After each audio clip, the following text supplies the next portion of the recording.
எர்த்துலேருந்து escape வெலாசிட்டிக்கும் earth மாதிரி double times radius இருக்கக்கூடிய earth மாதிரி டபுள் டைம்ஸ் வந்து டென்சிட்டி இருக்கக்கூடிய ஒரு பிளானட்டுக்கும் எஸ்கேப் வெலாசிட்டிக்கும் உள்ள ரேஷியோ கேட்டிருக்காங்க. அப்போ எர்த்தோட எஸ்கேப் வெலாசிட்டி ரேஷியோ அந்த பிளானட்டோட எஸ்கேப் வெலாசிட்டி. ஓகே, எர்த்தோட எஸ்கேப் வெலாசிட்டிக்கு நம்ம எப்படி கண்டுபிடிக்கணும்னாக்க, நம்ம நேற்று பார்க்கும்போது தப்பாக சொல்லிட்டேன்.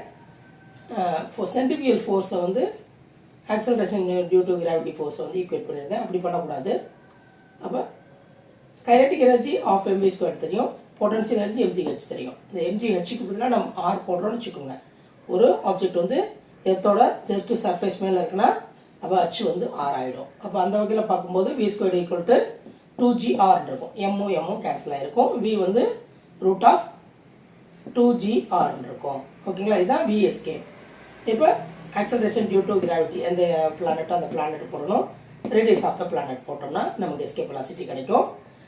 எர்த்துக்கு வந்து பார்த்தீங்க அப்படின்னு இந்த நம்பர்லாம் போடும்போது 11.2 km/s வருது. இப்போ அந்த பிளானட்டுக்கு நாம் இங்கே ரேடியஸ் வந்து டபுள் டைம்ஸ் ஆக போகுது. அப்போ √2 இருக்க போகுது. இது வந்து கான்ஸ்டன்ட் இதை விட்டுருக்கேன். அப்போ √2 இருக்கும். இப்போ கிராவிட்டிக்கு என்ன தொடர்பு இருக்குது, டென்சிட்டிக்கும் கிராவிட்டிக்கும் அப்படின்றத பார்க்கணும்.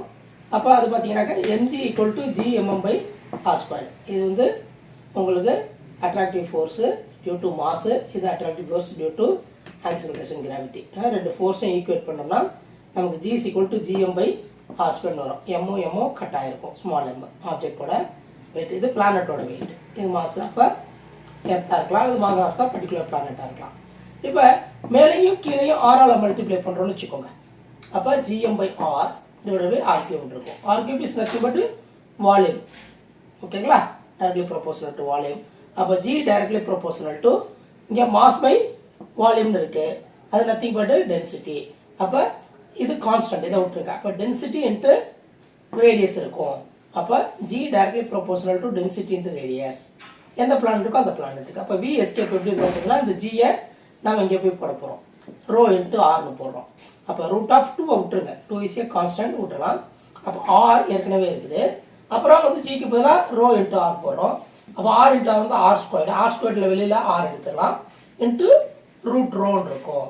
அப்போ இவங்க என்ன சொல்லியிருக்காங்க, அந்த பிளானட்டுடைய ரேடியஸ் டபுள் டைம்ஸ் ஆகுது, ஆர் வந்து டபுள் டைம்ஸ் ஆகுது, டென்சிட்டி டபுள் டைம்ஸ் ஆகுது, √2.